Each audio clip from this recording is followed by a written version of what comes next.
Hello students, welcome to दक्षिणा ई classroom. Last lecture में reduction का जो टॉपिक है ये हमने कंप्लीट कर लिया है। रिडक्शन रिएक्शंस में टोटल 11 रिएक्शन हमने पढ़ा था और इन सभी 11 रिएक्शन में रिड्यूसिंग एजेंट क्या है और कौन से सबस्ट्रेट मॉलिक्यूल को रिड्यूस कर सकते हैं, ये सारे पॉइंट हमें लर्न करके रखने होंगे। आज के लेक्चर से हम ऑक्सीडेशन वाला टॉपिक स्टार्ट करेंगे। तो बेसिकली ऑक्सीडेशन रिएक्शंस कौन कौन सी स्टडी करनी है और इन सभी ऑक्सीडेशन रिएक्शंस में ऑक्सीडाइजिंग एजेंट अपने पास क्या है। ऑक्सीडेशन रिएक्शंस को हम बेसिकली कंपाउंड वाइज डिवाइड करके रखेंगे। सबसे पहले हम देखेंगे कि एल्कीन और अल्काइन में ऑक्सीडेशन किस तरीके से हो सकता है, फिर इसके बाद अल्कोहल का ऑक्सीडेशन कैसे होता है, इसके बाद कार्बोनिल कंपाउंड में एल्डिहाइड और कीटोन का ऑक्सीडेशन किस तरीके से किया जा सकता है, और लास्ट टॉपिक क्या होगा, विसिनल डाइयोल दैट मींस ग्लाइकोल का ऑक्सीडेशन किस तरीके से हो सकता है। तो सबसे पहला जो टॉपिक है अपने पास एल्कीन और अल्काइन का oxidation. First topic alkene and alkyne oxidation. यहां बेसिकली कौन कौन से रिएजेंट हमें यूज करना है और फाइनल प्रोडक्ट हमें क्या मिल सकता है। तो इसको बेसिकली तीन पार्ट में हम डिवाइड करेंगे। सबसे पहले एल्कीन और अल्काइन में ओजोनोलिसिस रिएक्शन हम देखेंगे, इसके बाद हॉट केमेनोफोर और एसिडिक मीडियम, और इसके बाद हाइड्रोक्सिलेशन की रिएक्शन हमें पढ़नी है, हाइड्रोक्सिलेशन। एल्कीन और अल्काइन में इलेक्ट्रोफिलिक एडिशन रिएक्शन होता है और इलेक्ट्रोफिलिक एडिशन रिएक्शन में ये जो हाइड्रोक्सिलेशन रिएक्शन है ये ऑलरेडी हम पढ़ रखे हैं। हाइड्रोक्सिलेशन रिएक्शन में बेसिकली क्या करना है कि कार्बन कार्बन पाई बॉन्ड को ब्रेक करना है और दोनों कार्बन एटम से OH ग्रुप अटैच करना है। ऑक्सीजन एटम अटैच कर रहे हैं, इसका मतलब अल्कीन या अल्काइन का ऑक्सीडेशन हो रहा है। तो ये ऑक्सीडेशन रिएक्शन में वापस से हम रिवाइज कर सकते हैं। सबसे पहले हम यहां पर देख लेते हैं ओजोनोलिसिस। स्ट्रक्चरल आइडेंटिफिकेशन का जो चैप्टर था उसमें भी आपने ओजोनोलिसिस पढ़ा था, और एल्कीन और अल्काइन के ओजोनोलिसिस के बाद प्रोडक्ट हमें क्या मिलते हैं, ये ओजोनोलिसिस में रिएक्टेंट की रिक्वायरमेंट क्या है, ये सारी इंफॉर्मेशन आपके पास है। तो बेसिकली यहां पर सबस्ट्रेट मॉलिक्यूल क्या होता है, और ये बहुत इंपॉर्टेंट रिएक्शन है ओजोनोलिसिस, इससे डायरेक्ट क्वेश्चन आ सकता है। सबस्ट्रेट मॉलिक्यूल है अल्कीन और अल्काइन, क्या करना है, ओजोनोलिसिस। ओजोनोलिसिस के रिएजेंट क्या हो सकते हैं वो अभी हम डिस्कस करेंगे, और फाइनली यहां से प्रोडक्ट हमें क्या मिलेगा। प्रोडक्ट में यहां कार्बोनिल कंपाउंड मिल सकते हैं, कार्बोनिल कंपाउंड। कार्बोनिल कंपाउंड में कौन हो सकता है, एल्डिहाइड हो सकता है, कीटोन हो सकता है, या फिर प्रोडक्ट में कार्बोक्सिलिक एसिड भी मिल सकता है, या इसके अलावा यहां पे प्रोडक्ट में CO2 गैस का फॉर्मेशन भी हो सकता है। डिपेंड करता है कि एल्कीन टाइप क्या है या अल्काइन टाइप क्या है और ओजोनोलिसिस के जो रिएजेंट है हम क्या यूज कर रहे हैं। तो यहां पे ध्यान देना कि ओजोनोलिसिस के जो रिएजेंट है ये बेसिकली दो टाइप के हैं। ओजोनोलिसिस रिएक्शन को भी दो तरीके से डिवाइड किया जा सकता है। एक होता है ऑक्सीडेटिव ओजोनोलिसिस, नाम में लिखा हुआ है ऑक्सीडेटिव, इसका मतलब ओजोनोलिसिस के जो प्रोडक्ट मिल रहे हैं उनका भी फर्दर ऑक्सीडेशन हमें करना है। फर्दर ऑक्सीडेशन के बाद क्या प्रोडक्ट यहां पे मिल सकते हैं, तो फर्दर ऑक्सीडेशन करेंगे तो कार्बोक्सिलिक एसिड जैसे कुछ प्रोडक्ट हमें मिलेंगे। और ऑक्सीडेटिव ओजोनोलिसिस में जो रिएजेंट अपने पास है वो क्या होगा, सबसे पहले तो ओजोन से रिएक्शन करवाते हैं, CH2Cl2, ये एक पोलर एप्रोटिक सॉल्वेंट यहां पे प्रेजेंट है। इसके बाद H2O2 हाइड्रोलिसिस करते हैं, तो फाइनली जो प्रोडक्ट हमें यहां पर मिलेंगे वो ऑक्सीडेटिव ओजोनोलिसिस के होंगे। प्रोडक्ट हमें क्या मिल सकते हैं, अभी सारी रिएक्शंस हम वन बाय वन डिस्कस करने वाले हैं। सेकंड यहां पे क्या हो सकता है, रिडक्टिव ओजोनोलिसिस। तो एक बहुत बड़ी प्रॉब्लम यहां पे क्या होगी कि आपको रिएजेंट को बेसिकली अच्छे से देखना है। रिएजेंट को अच्छे से देखोगे तभी आपको पता चलेगा कि ऑक्सीडेटिव ओजोनोलिसिस के प्रोडक्ट हमें बनाने हैं या रिडक्टिव ओजोनोलिसिस के प्रोडक्ट हमें बनाने हैं। यहां पे रिएजेंट क्या होगा, पहला तो सेम है, पोलर एप्रोटिक सॉल्वेंट में ओजोन मिक्स किया है और इस ओजोन का रिएक्शन एल्कीन या अल्काइन से करवाना है। लेकिन सेकंड जब यहां पे हाइड्रोलिसिस करेंगे तो ये बेसिकली रिडक्टिव हाइड्रोलिसिस होगा। तो यहां Zn का प्रेजेंस हो सकता है हाइड्रोलिसिस के लिए, H2O तो हमें चाहिए ही सही, या और किसका प्रेजेंस हो सकता है, Me2S डाइमिथाइल सल्फाइड। इन दोनों की प्रेजेंस में जिंक भी हो सकता है या Me2S भी हो सकता है। इन दोनों की प्रेजेंस में अगर ऑक्सीडेटिव ओजोनोलिसिस हम करेंगे तो फाइनली रिडक्टिव ओजोनोलिसिस के प्रोडक्ट हमें मिलेंगे।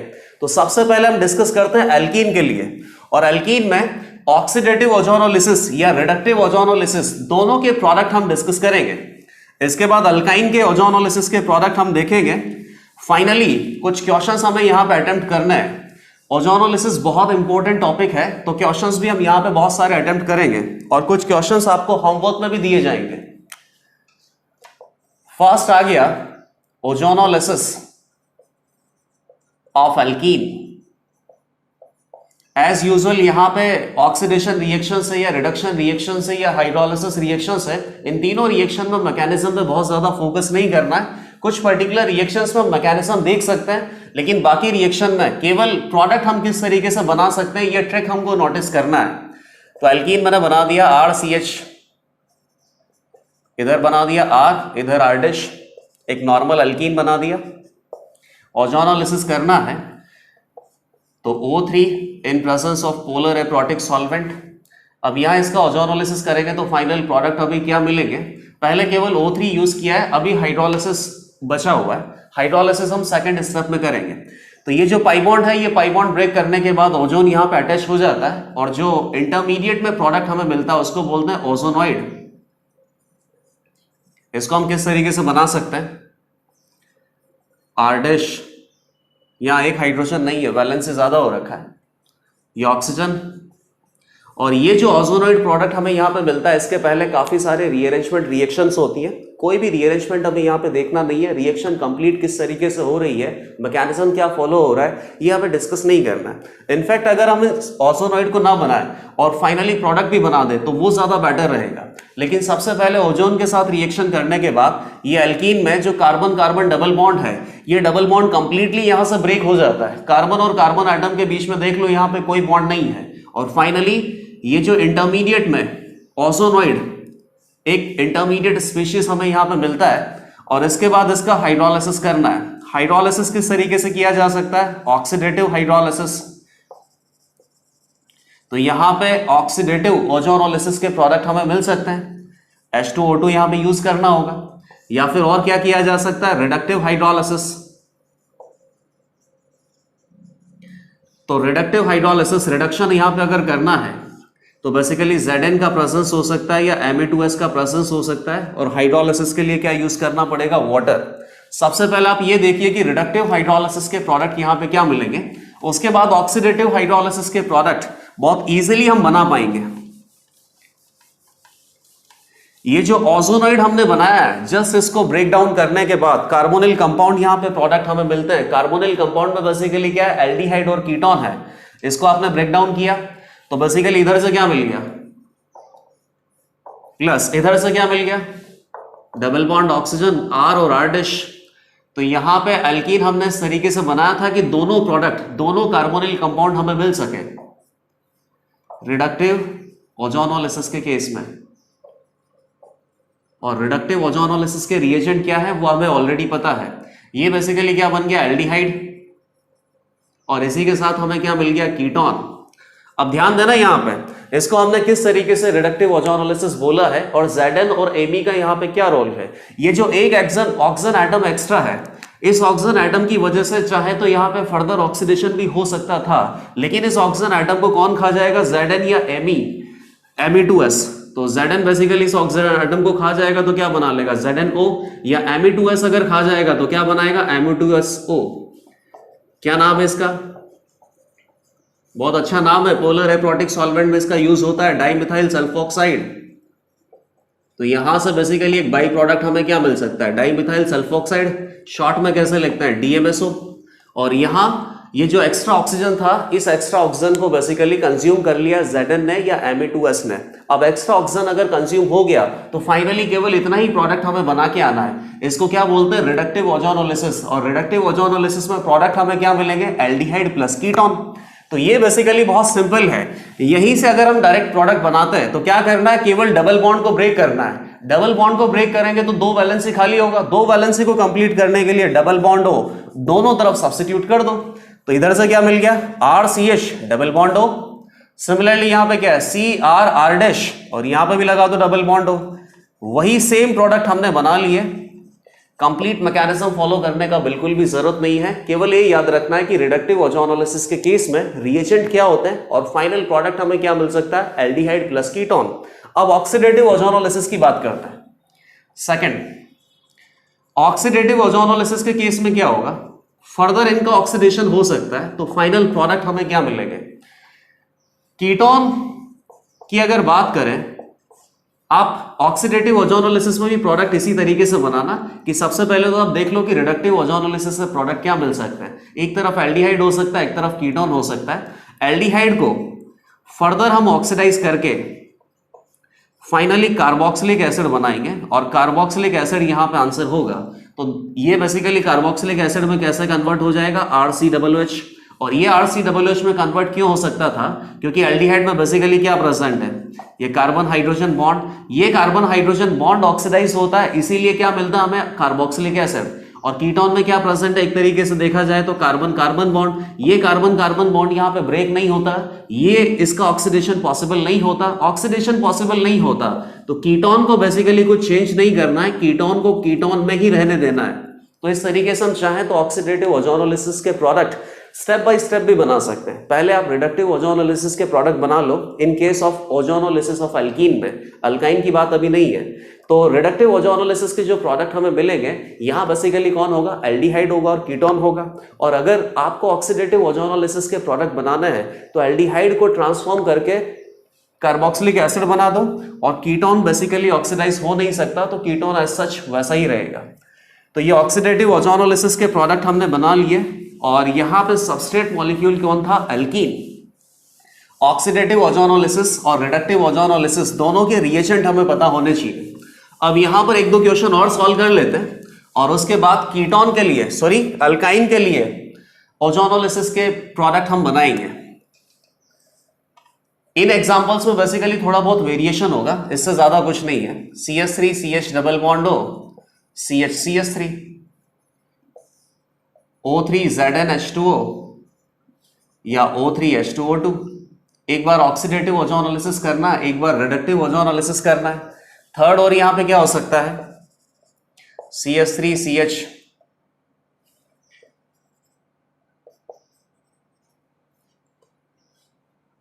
CH double bond CH3।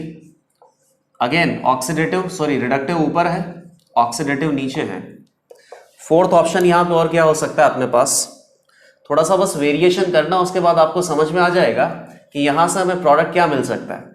आपने जब जनरल इसका डिस्क्रिप्शन लिखा था, उस जनरल डिस्क्रिप्शन में एक और कंपाउंड यहां पे लिखा हुआ था CO2।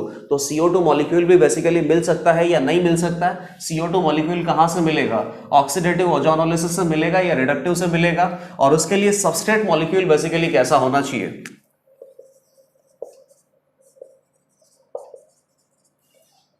Same reductive ozonolysis, oxidative ozonolysis. तो पहले कंपाउंड में आंसर आपको क्या मिलेगा, बहुत इजी है। ये जो पाई बॉन्ड है, केवल इस पाई बॉन्ड को ब्रेक करना है, कार्बन कार्बन डबल बॉन्ड को ब्रेक करेंगे तो दोनों कार्बन आइटम पे डबल वैलेंसी खाली हो जाएगा। उस डबल वैलेंसी को कंप्लीट करने के लिए डबल बॉन्ड O अटैच कर दो, तो फाइनली रिडक्टिव ओजोनोलिसिस के प्रोडक्ट हमें मिल जाते हैं। और ऑक्सीडेटिव ओजोनोलिसिस के प्रोडक्ट हम कैसे बनाते हैं, जो रिडक्टिव ओजोनोलिसिस से मिले हैं उसमें एल्डिहाइड को कार्बोक्सिलिक एसिड बना दो और कीटोन को डिस्टर्ब मत करो। ये अटैच कर दिया, डबल बॉन्ड हो दोनों साइड, तो ये मिल गया हमें एसिटल्डिहाइड। और एसिटल्डिहाइड के बेसिकली यहां पे कितने मॉलिक्यूल है, 2। और ऑक्सीडेटिव ओजोनोलिसिस किया है तो ये जो एसिटल्डिहाइड आपको मिला है, ये एल्डिहाइड मिला है, इस एल्डिहाइड को फर्दर आप ऑक्सीडाइज करके कार्बोक्सिलिक एसिड में बना दो। तो ये जो प्रोडक्ट है, ये दोनों तो बहुत इजीली आ गए। सेकंड पे आते हैं, यहां बेसिकली डबल बॉन्ड कंटिन्यूस लगा हुआ है, तो अब क्या करना पड़ेगा, डबल बॉन्ड हो, सिमिलरली डबल बॉन्ड हो। तो ये तो हमें क्या मिल गया इधर, CH3 CHO, मिडिल में आपको क्या मिल गया, CO2, और साइड में वापस से क्या मिल गया, CH3 CHO। तो आपको ये पता चल गया कि CO2 कब मिल सकता है। CO2 कब मिल सकता है, जब कार्बन के दोनों तरफ पाई बॉन्ड प्रेजेंट हो या दोनों तरफ डबल बॉन्ड प्रेजेंट हो। इसका अगर हम रिडक्टिव ओजोनोलिसिस करेंगे तो भी आपको यहाँ पे CO2 मॉलिक्यूल मिल सकता है। अगेन ऑक्सीडेटिव ओजोनोलिसिस करेंगे तो ये जो एल्डिहाइड है, इसको आप कार्बोक्सिलिक एसिड में पहुंचा दो। CO2 का कोई फर्दर ऑक्सीडेशन अब हो नहीं सकता, कार्बन की बेसिकली 4 वैलेंसी है, चारों वैलेंसी को ऑक्सीजन एटम सेटिस्फाई कर रहा है, अब फर्दर ऑक्सीडेशन का कोई चांस तो है नहीं। और इसको वापस से कार्बोक्सिलिक एसिड में पहुंचा दो तो ये ऑक्सीडेटिव ओजोनोलिसिस के प्रोडक्ट हो गए। क्वेश्चन नंबर 4 देखिए, और क्वेश्चन नंबर 4 आपको बहुत इंपॉर्टेंट क्वेश्चन है। यहां से भी आपको पता चलेगा कि CO2 किस तरीके से मिल सकता है। डबल बॉन्ड हो, डबल बॉन्ड हो, तो ये क्या बन गया, कीटोन। रिडक्टिव ओजोनोलिसिस के प्रोडक्ट बनाना तो बहुत आसान है। और क्या बन गया ये, CH2 डबल बॉन्ड हो, फॉर्मल्डिहाइड। अब यहां ध्यान से देखना, ऑक्सीडेटिव ओजोनोलिसिस अगर हम करेंगे तो कीटोन तो डिस्टर्ब होता नहीं है, तो कीटोन को तो एज सच आप बना दीजिए। फॉर्मल्डिहाइड क्या है, एल्डिहाइड, और एल्डिहाइड बेसिकली ऑक्सीडाइज होके कहां चला जाता है, कार्बोक्सिलिक एसिड में। तो आपने ये कार्बन हाइड्रोजन बॉन्ड को ब्रेक किया, इसकी जगह OH अटैच कर दिया, तो आपको क्या लगता है कि फॉर्मिक एसिड आंसर होगा। लेकिन अगेन जब भी फॉर्मल्डिहाइड मिलता है, और फॉर्मल्डिहाइड के केस में भी अगर आपको ऑक्सीडेटिव ओजोनोलिसिस करना है तो आप प्रोडक्ट क्या बनाओगे, फॉर्मल्डिहाइड से फॉर्मिक एसिड बना सकते हो। लेकिन मैं बोल रहा हूं कि फॉर्मिक एसिड का भी फर्दर ऑक्सीडेशन होगा और प्रोडक्ट हमें क्या मिलेगा, CO2। तो यहां से एक बात और पता चल गई कि फॉर्मिक एसिड का भी प्रोडक्ट मिल ही नहीं सकता, फॉर्मल्डिहाइड मिल सकता है, क्योंकि फॉर्मल्डिहाइड अगर आपको बनाना है, एल्डिहाइड तक रखना है, तो ये कहां मिल सकता है, रिडक्टिव ओजोनोलिसिस में। लेकिन फॉर्मिक एसिड अगर आप बना रहे हो तो फॉर्मिक एसिड बना रहे हो, एसिड बनाने के लिए क्या यूज करना पड़ता है, ऑक्सीडेटिव ओजोनोलिसिस। और ऑक्सीडेटिव ओजोनोलिसिस में फॉर्मिक एसिड का फर्दर ऑक्सीडेशन होगा और फाइनल प्रोडक्ट हमें क्या मिलेगा, CO2। ये कार्बन हाइड्रोजन बॉन्ड अभी भी यहां पे एक्स्ट्रा है। नॉर्मली अगर कोई इस तरीके से एसिड अगर मिलता तो यहां पे सेकंड बॉन्ड कौन सा होता, कार्बन कार्बन बॉन्ड, और ये एसिड हमें कहां से मिलता, एसिटाल्डिहाइड से। ये कार्बन हाइड्रोजन बॉन्ड को ब्रेक करने के बाद OH लगाते तो फर्दर ऑक्सीडेशन के बाद एल्डिहाइड से क्या मिलता है, कार्बोक्सिलिक एसिड, और कार्बोक्सिलिक एसिड से फर्दर CO2 यहां पे नहीं मिल सकता, क्योंकि कार्बन कार्बन बॉन्ड यहां पे सेकंड होता है। लेकिन फॉर्मिक एसिड की अगर बात करें तो फॉर्मिक एसिड में, सॉरी, फॉर्मल्डिहाइड की अगर बात करें तो फॉर्मल्डिहाइड में दोनों तरफ कार्बन हाइड्रोजन बॉन्ड है, तो दोनों कार्बन हाइड्रोजन बॉन्ड को ब्रेक किया जा सकता है, तो फाइनली प्रोडक्ट हमें क्या मिलेगा यहां से, CO2। इस पॉइंट को भी हम यहां पे लिखेंगे कि फॉर्मिक एसिड कभी हमें मिल ही नहीं सकता ऑक्सीडेटिव ओजोनोलिसिस के केस में। तो आपको यह पता चल गया कि कौन सा ऐसा केस है जहां पर CO2 मिल सकता है। पहला केस तो क्या हो सकता है कि कार्बन बेसिकली मिडिल में हो और इसके दोनों तरफ पाई बॉन्ड हो, दोनों तरफ डबल बॉन्ड होंगे तो भी CO2 मॉलिक्यूल ओजोनोलिसिस के प्रोडक्ट में हमें मिलेगा। या फिर ये कार्बन बेसिकली टर्मिनल अल्कीन में इन्वॉल्व हो, टर्मिनल एल्कीन। तो टर्मिनल अल्कीन होगा तो रिडक्टिव ओजोनोलिसिस के बाद आपको क्या मिलेगा, फॉर्मल्डिहाइड, और ऑक्सीडेटिव ओजोनोलिसिस करेंगे तो फॉर्मल्डिहाइड को किस में चेंज करेंगे, फॉर्मिक एसिड में। फॉर्मिक एसिड कभी भी प्रोडक्ट नहीं मिल सकता, फॉर्मिक एसिड का फर्दर ऑक्सीडेशन होगा और फाइनली हमें प्रोडक्ट क्या मिलेगा, CO2। तो ये पॉइंट बहुत अच्छे से नोट कर लेना। इन case of terminal alkyne, in case of terminal alkyne, reductive ozonolysis से क्या मिलेगा, फॉर्मल्डिहाइड एक प्रोडक्ट आएगा, और ऑक्सीडेटिव ओजोनोलिसिस से क्या मिलेगा, ये फॉर्मल्डिहाइड फॉर्मिक एसिड में कन्वर्ट होगा और formic acid finally CO2 gas में कन्वर्ट होगा। इनफैक्ट ये क्वेश्चन आ भी सकता है कि एक बड़ा सा सबस्ट्रेट मॉलिक्यूल हमें बना के दिया जाए और उस सबस्ट्रेट मॉलिक्यूल का ऑक्सीडेटिव ओजोनोलिसिस करने पे CO2 गैस के कितने मोल मिल सकते हैं। तो आपको केवल क्या देखना होगा कि टर्मिनल कार्बन पे कहां पे पाई बॉन्ड लगा हुआ है, टर्मिनल अल्कीन बेसिकली कितना बन रहा है। ये क्वेश्चन हम डिस्कस कर भी लेते हैं, ये इंटीजर टाइप क्वेश्चन में बहुत ही अच्छे से आ सकता है। How many CO2 molecules,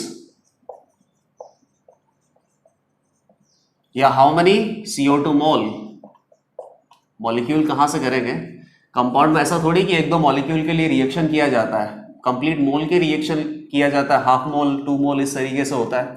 how many mole of CO2, how many CO2 mole can be obtained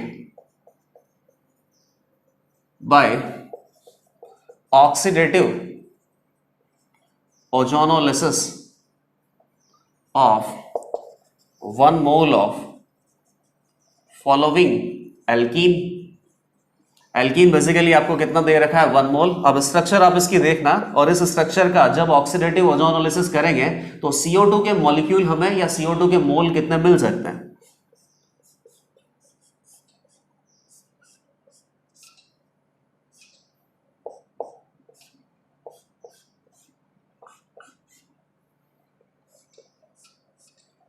अब इसमें हम देखें तो सारा कुछ जो कंपाउंड है वो अल्कीन ही बना के दे रखा है। इसमें हर जगह कार्बन और कार्बन में डबल बॉन्ड है। अभी कार्बन कार्बन ट्रिपल बॉन्ड हमने नहीं रखा है क्योंकि ट्रिपल बॉन्ड का ओजोनोलिसिस के बाद प्रोडक्ट क्या मिलता है ये डिस्कस नहीं किया है। तो पहले आप इसमें देखिए कि जितने भी अपने पास टर्मिनल डबल बॉन्ड हैं, केवल टर्मिनल डबल बॉन्ड से ही हमें फॉर्मल्डिहाइड मिल सकता है और फॉर्मल्डिहाइड फर्दर ऑक्सीडाइज होकर फॉर्मिक एसिड में जाएगा और फॉर्मिक एसिड फर्दर ऑक्सीडाइज होकर CO2 में जाएगा और ऑक्सीडेशन हमें फर्दर कब करना होता है? इन केस ऑफ ऑक्सीडेटिव ओजोनोलिसिस। वही केस हमें दे रखा है। रिडक्टिव ओजोनोलिसिस में तो बेसिकली फॉर्मल्डिहाइड मिलता। तो टर्मिनल अल्कीन कहां दे रखा है? एक यहां पे है, एक इधर है और एक इधर है। इन सब जगह से हमें क्या मिलता है? फॉर्मल्डिहाइड, और फॉर्मल्डिहाइड से फॉर्मिक एसिड और लास्ट में क्या मिल जाता? CO2 gas. तो टोटल इस स्ट्रक्चर के 1 मोल्स का ऑक्सीडेटिव ओजोनोलिसिस करें तो CO2 के 3 मोल हमें मिल सकते हैं। अब नेक्स्ट हम देख लेते हैं अल्काइन के केस में जो ओजोनोलिसिस करते हैं उसके फाइनल प्रोडक्ट हमें क्या मिलेंगे। और ये ऑप्शन देखने के बाद ओजोनोलिसिस के लिए कुछ 10 to 15 क्वेश्चन हम डिस्कस करेंगे। अल्काइन ओजोनोलिसिस, तो ओजोनोलिसिस के बेसिकली सेम रिएजेंट होंगे, रिएजेंट में कोई दिक्कत नहीं है। ऑक्सीडेटिव ओजोनोलिसिस में क्या होता है और रिडक्टिव ओजोनोलिसिस O3H2O बेसिकली, या H2O2 भी रख सकते हैं, कोई दिक्कत नहीं। हाइड्रोलिसिस में बेसिकली रिड्यूसिंग एजेंट नहीं होना चाहिए। और यहां पे क्या होता है? O3ZnH2O, या और क्या हो सकता है? O3Ma2SH2। यहां पे रिड्यूसिंग एजेंट हमने लगा रखा है। अब एल्कीन बना देते हैं, ट्रिपल बॉन्ड R। ओजोनोलिसिस के प्रोडक्ट हम यहां पे डिस्कस करते हैं। अब देखना प्रोडक्ट यहां पे क्या बनाना है? O3ZnH2O। रिडक्टिव ओजोनोलिसिस के प्रोडक्ट हम क्या बनाते हैं कि डबल बॉन्ड को ब्रेक करके और दोनों साइड डबल बॉन्ड लगा देते हैं। तो बेसिकली यहां पे जब डबल बॉन्ड ब्रेक होगा तो ये मॉलिक्यूल क्लीव नहीं होगा। इस मॉलिक्यूल का क्लीवेज यहां पे नहीं हो सकता क्योंकि ट्रिपल बॉन्ड प्रेजेंट है। तो कार्बन और कार्बन में एक सिंगल बॉन्ड अभी भी प्रेजेंट होगा। केवल आपको डबल बॉन्ड ब्रेक करना है और डबल बॉन्ड को लगाना है बेसिकली। तो यहां से प्रोडक्ट हमें क्या मिल गया? डाइकीटोन। ये R' कर देते हैं। प्रोडक्ट बहुत सिंपल है और वापस से लिखना पड़ेगा ट्रिपल बॉन्ड R'। अगर यहां पे क्या यूज किया जाता है? O3H2O। ऑक्सीडेटिव ओजोनोलिसिस का केस होता है तो उस केस में ऐसा नहीं करना है कि डबल बॉन्ड को ब्रेक किया और दोनों साइड डबल बॉन्ड को हमें इंसर्ट कर दिया और उसके बाद फर्दर ऑक्सीडेशन के लिए हम देखेंगे। ऐसा नहीं करना है। यहां पे बेसिकली आपको क्या करना है कि ट्रिपल बॉन्ड को एक साथ ब्रेक करना है और फाइनली प्रोडक्ट हमें क्या बनाना है? Carboxylic acid R'(COOH). तो यहां थोड़ा ऑक्सीडेटिव ओजोनोलिसिस में हमें ध्यान देना है। तो यहां पे ऑक्सीडेटिव ओजोनोलिसिस के प्रोडक्ट हम इस तरीके से नहीं बनाएंगे कि पहले रिडक्टिव के बना लेते हैं और उनका फर्दर ऑक्सीडाइज करके फिर ऑक्सीडेटिव ओजोनोलिसिस के प्रोडक्ट हमें मिलेंगे। इस तरीके से अप्रोच नहीं करना है। इन केस ऑफ अल्काइन यहां कार्बन कार्बन में ट्रिपल बॉन्ड प्रेजेंट है और ऑक्सीडेटिव ओजोनोलिसिस करना है तो आपको सीधा ये ट्रिपल बॉन्ड ब्रेक करना है और ट्रिपल बॉन्ड ब्रेक करने के बाद फाइनली प्रोडक्ट हमें क्या मिलेंगे? Carboxylic acid. और अगर रिडक्टिव ओजोनोलिसिस के प्रोडक्ट बनाने हैं तो वो बहुत इजी है। उस केस में क्या करना है कि कार्बन और कार्बन में केवल 2 बॉन्ड ब्रेक करना है और 2 बॉन्ड ब्रेक करने के बाद डबल बॉन्ड हो दोनों कार्बन एटम पे लगा दो तो बेसिकली फाइनल प्रोडक्ट हमें क्या मिलने वाला? डाइकीटोन। इसमें भी 1-2 एग्जांपल हम देख लेते हैं। CH3C ट्रिपल बॉन्ड CH3, और क्या हो सकता है? CH3C triple bond H। ये दोनों स्टैंडर्ड एग्जांपल है, इससे ज्यादा हम कुछ कर भी नहीं सकते। O3ZnH2 और O3H2। सिमिलरली यहां पे पहले क्या होगा? रिडक्टिव, फिर क्या होगा? ऑक्सीडेटिव। रिडक्टिव के केस में क्या करना है? केवल ये डबल बॉन्ड ब्रेक करना है और यहां पे डबल बॉन्ड लगाना है तो डाइकीटोन एज अ प्रोडक्ट हमें मिलेगा। सिमिलरली ऑक्सीडेटिव के केस में क्या करना है? कंप्लीट ट्रिपल बॉन्ड ब्रेक करना है और फाइनली सीधा ही कार्बोक्सिलिक एसिड आपको प्रोडक्ट बनाना है। तो यहां एसिटिक एसिड के बेसिकली 2 इक्विवेलेंट हमें मिलेंगे इस केस में ऑक्सीडेटिव ओजोनोलिसिस अगर करते हैं तो। सिमिलरली रिडक्टिव ओजोनोलिसिस करेंगे तो ये डबल बॉन्ड ब्रेक किया और दोनों तरफ डबल बॉन्ड को इंसर्ट करना है। तो यहां डाइकीटोन एज अ प्रोडक्ट हमें नहीं मिला। ये बेसिकली क्या है? कीटोन। और ये टर्मिनल पे आ गया तो यहां कार्बन हाइड्रोजन प्रेजेंट है डबल बॉन्डों पे तो उसको क्या बोलते हैं? एल्डिहाइड। सिमिलरली अगर ऑक्सीडेटिव ओजोनोलिसिस करना है तो इसको सीधा कंप्लीट ब्रेक किया आपने और कंप्लीट ब्रेक करने के बाद सीधा ही कार्बोक्सिलिक एसिड हमें बनाना है। तो कार्बोक्सिलिक एसिड इधर से क्या मिलेगा, 2 कार्बन का जो एसिड है उसको क्या बोलते हैं, एसिटिक एसिड। ये तो कोई दिक्कत नहीं है। और 1 कार्बन का एसिड क्या होगा, फॉर्मिक एसिड। और आपको पता ही है कि ऑक्सीडेटिव ओजोनोलिसिस के केस में फॉर्मिक एसिड कभी भी आंसर हो नहीं सकता, क्योंकि फॉर्मिक एसिड का फर्दर ऑक्सीडेशन होता है और फाइनली प्रोडक्ट आपको क्या मिलता है, CO2। तो एक बात और पता चल गई कि टर्मिनल अल्काइन है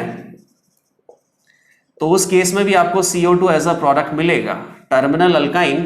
और क्या करना है, ऑक्सीडेटिव ओजोनोलिसिस, तो CO2 प्रोडक्ट मिलने वाला है। ये सारे वेरिएशन हमने ऑक्सीडेटिव ओजोनोलिसिस में और रिडक्टिव ओजोनोलिसिस में देख लिए।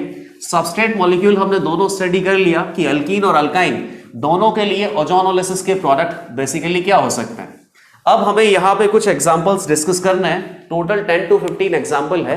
इन सारे एग्जांपल को हम पहले नोट डाउन करेंगे, उसके बाद एक बार आप खुद से अटेम्प्ट कर सकते हो और सारे क्वेश्चंस 1 by 1 हम डिस्कस करेंगे। क्वेश्चन सारे ही बहुत सिंपल है और यहाँ बेसिकली प्रैक्टिस हमारी अच्छे से होनी चाहिए। क्या देखा है हमने कि अल्कीन और अल्काइन में ऑक्सीडेटिव या रिडक्टिव ओजोनोलिसिस करते हैं तो बेसिकली जहां पे carbon carbon double bond present है या carbon carbon triple bond present है वहीं पे रिएक्शन होती है और वहीं पे रिएक्शन करने के बाद या तो एल्डिहाइड बनाना या कीटोन बनाना या कार्बोक्सिलिक एसिड बनाना है। जहां पे सिंगल बॉन्ड प्रेजेंट है, जैसे यहां पे देख लो कार्बन और कार्बन में क्या प्रेजेंट है, सिंगल बॉन्ड। जहां सिंगल बॉन्ड प्रेजेंट है वहां से अल्कीन को बेसिकली क्लीव नहीं करना है, वहां से इस प्रोडक्ट को बेसिकली तोड़ना नहीं है। तो फर्स्ट क्वेश्चन अगर देखा जाए तो सिंपल क्वेश्चन है प्रोपीन और हर किसी केस में ऑक्सीडेटिव और रिडक्टिव ओजोनोलिसिस के प्रोडक्ट हमें बनाना है। यहाँ रिडक्टिव ओजोनोलिसिस है, यहाँ ऑक्सीडेटिव ओजोनोलिसिस है। रिडक्टिव ओजोनोलिसिस के लिए रिएक्टेंट अपने पास क्या है, O3। पहला रिएजेंट क्या होता है, O3। और यहाँ सॉल्वेंट कौन सा होता है, पोलर एप्रोटिक। सेकंड रिएजेंट में क्या करना होता है, हाइड्रोलिसिस। और रिड्यूसिंग एजेंट यहाँ प्रेजेंट होना चाहिए। रिड्यूसिंग एजेंट कौन हो सकता है, या तो Zn या Me2S। हाइड्रोलिसिस के लिए किसका रिक्वायरमेंट है, वाटर का। सिमिलरली ऑक्सीडेटिव ओजोनोलिसिस में ये ओजोनोलिसिस का प्रोडक्ट है और इसके बाद हाइड्रोलिसिस करना है तो यहाँ बेसिकली H2O2 चलेगा। दोनों के प्रोडक्ट हमें क्या मिलेंगे, सेकंड, ये भी सिंपल ही है। थर्ड, ये काफी लंबा चौड़ा एग्जाम्पल है, बहुत सारे पाई बॉन्ड हैं। फोर्थ,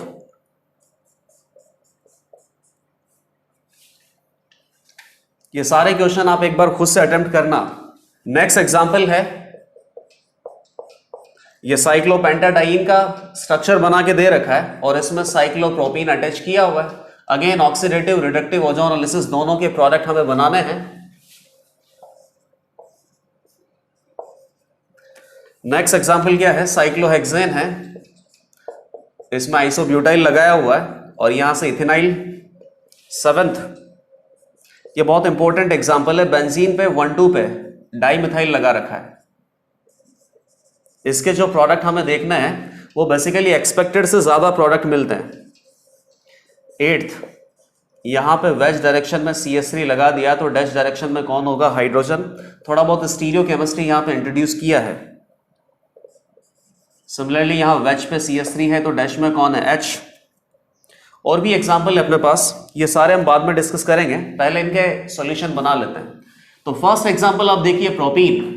रिडक्टिव ओजोनोलिसिस करेंगे तो बेसिकली डबल बॉन्ड हो, डबल बॉन्ड हो तो क्या मिल गया, एसिटाल्डिहाइड, 2 कार्बन का जो एल्डिहाइड होता है। और इधर से क्या मिल गया, formaldehyde, 1 carbon aldehyde. Oxidative ozonolysis करेंगे तो पहले रिडक्टिव के आप प्रोडक्ट बना सकते हैं। रिडक्टिव के प्रोडक्ट में जितने भी एल्डिहाइड है उनको कार्बोक्सिलिक एसिड में चेंज कर दो और कीटोन को कहीं चेंज नहीं करना है। तो ये बेसिकली क्या बन जाएगा, एसिटिक एसिड। और इधर से क्या बन जाएगा, formic acid. Formic acid further oxidise होता है तो क्या मिलेगा, CO2 गैस। सेकंड पे आ जाते हैं और इस तरीके से हम प्रोडक्ट बना सकते हैं, क्योंकि यहां पे क्या दे रखा है आपको, बेसिकली अल्कीन। अल्काइन में ऐसा नहीं करना है, अल्काइन में ऑक्सीडेटिव प्रोडक्ट हमें डायरेक्ट बनाना है, ट्रिपल बॉन्ड को सीधा ब्रेक करना है और कार्बोक्सिलिक एसिड मिलना चाहिए। फिलहाल अल्कीन में कोई दिक्कत नहीं है, इसको ब्रेक करेंगे तो इधर से भी क्या मिल गया, कीटोन। और इधर से हमें क्या मिल गया, एल्डिहाइड। ऑक्सीडेटिव के केस में कीटोन का तो कुछ हो नहीं सकता, एल्डिहाइड को किस में कन्वर्ट करना है, कार्बोक्सिलिक एसिड में। और ये कार्बोक्सिलिक एसिड कितने कार्बन का है, 3 कार्बन का है। तो 3 कार्बन का कार्बोक्सिलिक एसिड जो है इसका फर्दर ऑक्सीडेशन होकर CO2 वगैरह नहीं मिलता है, वो केवल कहां होता है, एक कार्बन का जो कार्बोक्सिलिक एसिड होता है जिसको क्या बोलते हैं, फॉर्मिक एसिड। फॉर्मिक एसिड का फर्दर ऑक्सीडेशन होकर CO2 प्रोडक्ट हमें अच्छे से बनाना है। इसमें टोटल 3 पाई बॉन्ड है, सभी को ब्रेक करना पड़ेगा। तो इधर भी डबल बॉन्ड हो, डबल बॉन्ड हो, तो ये बेसिकली एकदम ड्राइंग के हिसाब से चलना है और सिंगल बॉन्ड को बेसिकली डिस्टर्ब नहीं करना है। तो यहां से क्लीव होगा तो ये मिल गया। सिमिलरली अब इस कार्बन पे आ गया 1 2 कार्बन पे, यहां पे भी डबल बॉन्ड हो, यहां तक कंप्लीट कर लिया। अब इस कार्बन पे आ जाओ, इस कार्बन पे यहां से वापस से स्ट्रक्चर क्लीव हो जाएगा तो बेसिकली 2 ही कार्बन बचे। तो अगेन डबल बॉन्ड हो, डबल बॉन्ड हो, इस तरफ से डबल बॉन्ड आएगा, इस तरफ से डबल बॉन्ड आएगा। अब इस कार्बन पे आ गए, ये स्ट्रक्चर मैंने वैसा ही बना दिया और यहां से भी क्या आ जाएगा, डबल बॉन्ड हो। फाइनली अगर यहाँ पे ऑक्सीडेटिव प्रोडक्ट हमें बनाना है तो जितना भी एल्डिहाइड वाला स्ट्रक्चर उसको कार्बोक्सिलिक एसिड में पहुंचाओ। ये बेसिकली यहाँ पे एल्डिहाइड ही है। टर्मिनल कार्बन पे अगर डबल बॉन्ड लगा हुआ है तो वैलेंसी कंप्लीट करने के लिए क्या लगेगा, हाइड्रोजन। तो ये एल्डिहाइड की स्ट्रक्चर बनेगी। एल्डिहाइड की स्ट्रक्चर को कार्बोक्सिलिक एसिड में चेंज करो तो CH3COOH, एक तो एसिटिक एसिड बन गया।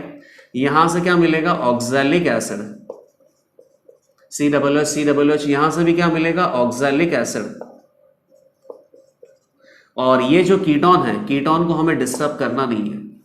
क्वेश्चन नंबर 4 पे आते हैं। 4 के प्रोडक्ट हम बनाएंगे। इसमें भी 3 डबल बॉन्ड प्रेजेंट है और हर किसी डबल बॉन्ड का ओजोनोलिसिस करना पड़ेगा तो फाइनल प्रोडक्ट क्या मिलेंगे।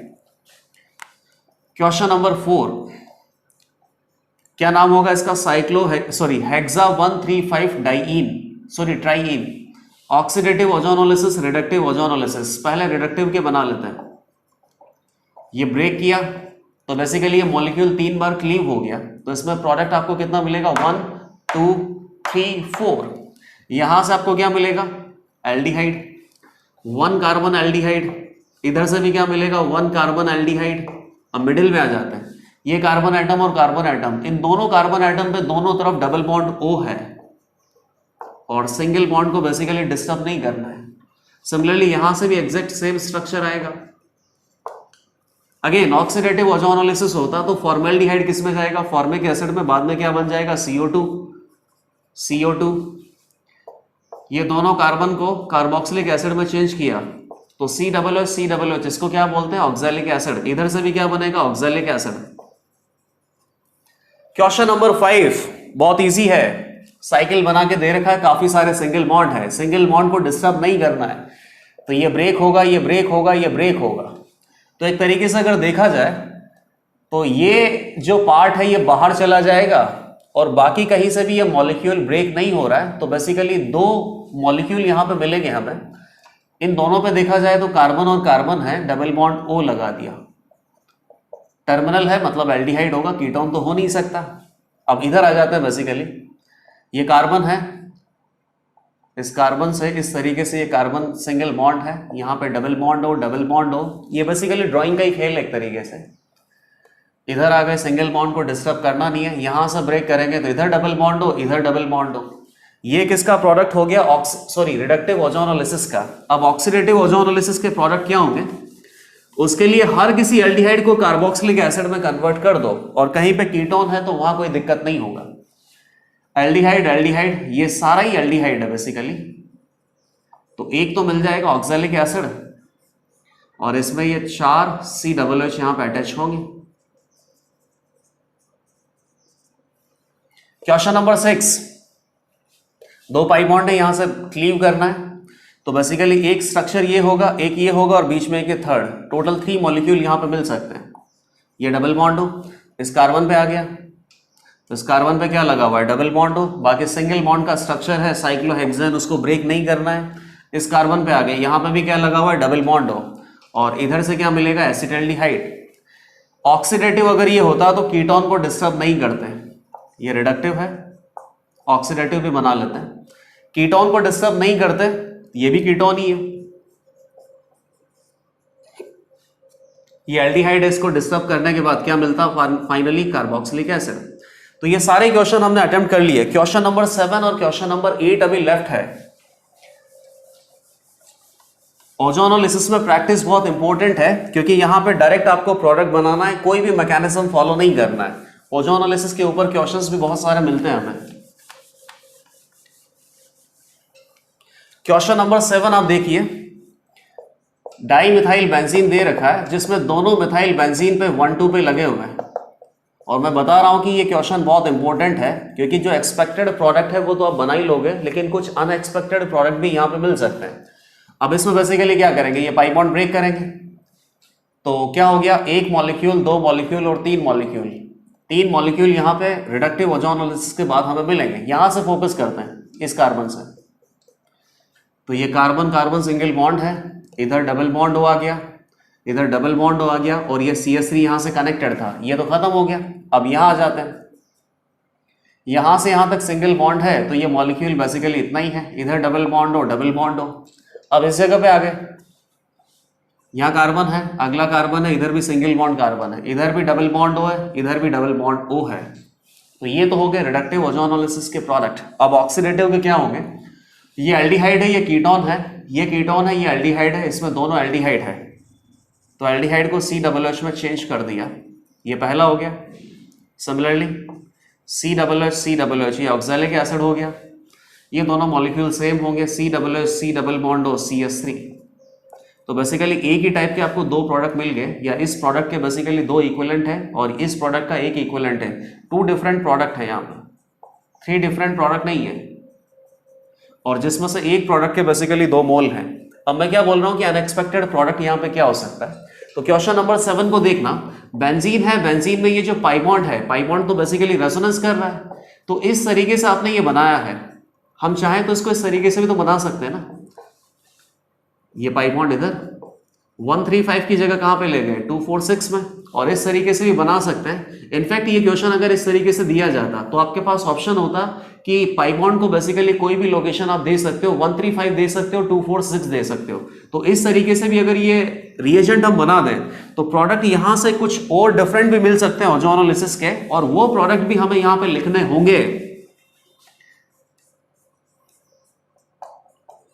CH3 ये ब्रेक होगा, ये ब्रेक होगा, ये ब्रेक होगा, तो इन दोनों पे आता है कार्बन कार्बन, डबल बॉन्ड हो, डबल बॉन्ड हो। अब बेसिकली इधर आ जाओ, यहां से ब्रेक होगा, यहां से ब्रेक होगा, तो डबल बॉन्ड हो, डबल बॉन्ड हो। अब कहां आ गए, यहां पे, ये इधर से ब्रेक हो रहा है, ये इधर से ब्रेक हो रहा है, तो ये लास्ट प्रोडक्ट है बेसिकली। इधर भी डबल बॉन्ड हो, डबल बॉन्ड हो, और यहां पे क्या लगा हुआ है, CH3। तो आप देखिए ये जो oxalic acid, sorry C double bond हो, C डबल बॉन्ड हो, ये जो एल्डिहाइड वाला प्रोडक्ट है, ये तो हमें पहले वेरिएशन में भी मिल गया था, और इसके साथ और एक एक्स्ट्रा प्रोडक्ट क्या मिला था, इसको हम क्या बोल सकते हैं, 2 कीटो प्रोपेनल, ये प्रोडक्ट भी हमें मिला था, और इस प्रोडक्ट के बेसिकली 2 मोल थे। लेकिन अब यहां पे देख लो, ये प्रोडक्ट तो इधर भी मिला था, ये प्रोडक्ट बेसिकली सेम है ही सही, ये एक एक्स्ट्रा प्रोडक्ट मिला है, तो ये एक्स्ट्रा प्रोडक्ट भी आपको दिखाना पड़ेगा कि 1,2-डाइमिथाइल बेंजीन का ऑक्सीडेटिव ओजोनोलिसिस करें या रिडक्टिव ओजोनोलिसिस करें, प्रोडक्ट हमें कितने मिल सकते हैं, 1, 2 एंड 3, ये तो कॉमन है।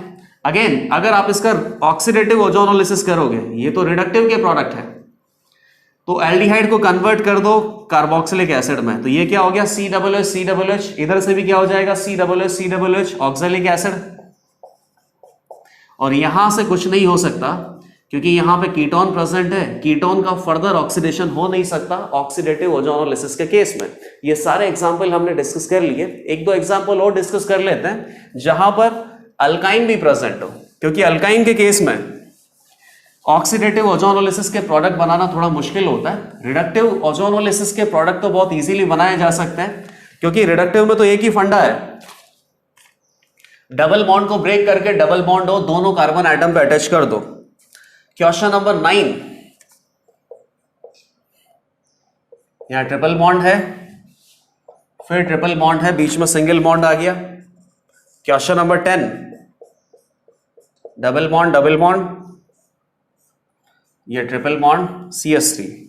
इतने सारे क्वेश्चंस काफी हैं, इनसे अभी तक ऑक्सीडेटिव ओजोनोलिसिस और रिडक्टिव ओजोनोलिसिस के प्रोडक्ट हम किस तरीके से बना सकते हैं ये प्रैक्टिस हो गई है। सबसे पहले रिडक्टिव के देख लेते हैं। रिडक्टिव ओजोनोलिसिस के प्रोडक्ट बनाना बहुत इजी है। डबल बॉन्ड ब्रेक करना है, डबल बॉन्ड हो, डबल बॉन्ड हो। तो यहां से तो ये मॉलिक्यूल क्लीव नहीं होगा क्योंकि अभी भी कार्बन कार्बन में सिंगल बॉन्ड प्रेजेंट है, और यहां से ये मॉलिक्यूल क्लीव हो जाएगा डबल बॉन्ड हो, डबल बॉन्ड हो। तो बेसिकली एक और कंप्लीट सेकंड मॉलिक्यूल प्रेजेंट है, तो दो ही प्रोडक्ट यहां पे मिल सकते हैं। ये क्या मिल गया? एल्डिहाइड। इस कार्बन पे आते हैं तो यहां पे भी क्या प्रेजेंट? एल्डिहाइड। सिंगल बॉन्ड को डिस्टर्ब नहीं करना है। यहाँ डबल बॉन्ड हो, कार्बन कार्बन का सिंगल बॉन्ड मेंटेन रहेगा, फिर डबल बॉन्ड हो, फिर single bond, again double bond हो, कार्बन कार्बन सिंगल बॉन्ड वापस से मेंटेन रहेगा, डबल बॉन्ड हो। तो ये रिडक्टिव ओजोनोलिसिस के प्रोडक्ट हमें मिल गए। लेकिन ऑक्सीडेटिव के केस में क्या करना है? ऑक्सीडेटिव के केस में इस तरीके से अप्रोच नहीं करना है कि पहले रिडक्टिव बना लो और उसके बाद सारे एल्डिहाइड को ऑक्सीडाइज करके कार्बोक्सिलिक एसिड में ले जाएंगे। ऐसा बिल्कुल नहीं करना है। ऑक्सीडेटिव ओजोनोलिसिस के केस में यहां क्या कर सकते हैं कि जितना भी ट्रिपल बॉन्ड है उसको डायरेक्ट ब्रेक करो, कंप्लीट ब्रेक करोगे तो मॉलिक्यूल बेसिकली क्लीव हो जाएगा। तो एक जगह से क्लीव हो गया, दो जगह से क्लीव हो गया, और कार्बन डबल बॉन्ड कार्बन तो बेसिकली रिडक्टिव में भी क्लीव होता है, तो ऑक्सीडेटिव में तो क्लीव होगा ही सही। तो कितना प्रोडक्ट आएगा? 1 2 3 4 प्रोडक्ट यहां पे आ सकता है। अब इधर से हमें क्या मिलेगा? फॉर्मेल्डिहाइड मिलता, फॉर्मिक एसिड मिलता, और फॉर्मिक एसिड को किस में कर दिया? ऑक्सीडेटिव में, CO2 में। अब यहां आते हैं, यहां बेसिकली ये रिडक्टिव में क्या बनता? एल्डिहाइड बनता। एल्डिहाइड को किस में कन्वर्ट कर दिया? एसिड में। इधर आते हैं, यहां तो सीधा ही COOH लगाना होता है। अब ये मिडिल वाले पे आता है, COOH, ठीक है। अब इधर आ जाते हैं, यहां से क्या मिलेगा? Formic acid. इस फॉर्मिक एसिड को फर्दर ऑक्सीडाइज करने के बाद क्या मिलेगा? CO2। तो बेसिकली CO2 के कितने मॉलिक्यूल यहां पे प्रेजेंट होंगे? तो टर्मिनल अल्काइन और टर्मिनल अल्कीन से ही CO2 मिलता है। तो टर्मिनल यहां पे भी है, टर्मिनल यहां पे भी है, तो CO2 के 2 मॉलिक्यूल हमें मिलते हैं। और बाकी प्रोडक्ट क्या मिल गया? इधर से भी फॉर्मिक एसिड मिला, सॉरी फॉर्मिक एसिड क्या, ऑक्सैलिक एसिड है, ऑक्सैलिक एसिड है। लास्ट 10th एग्जाम्पल आप देखिए।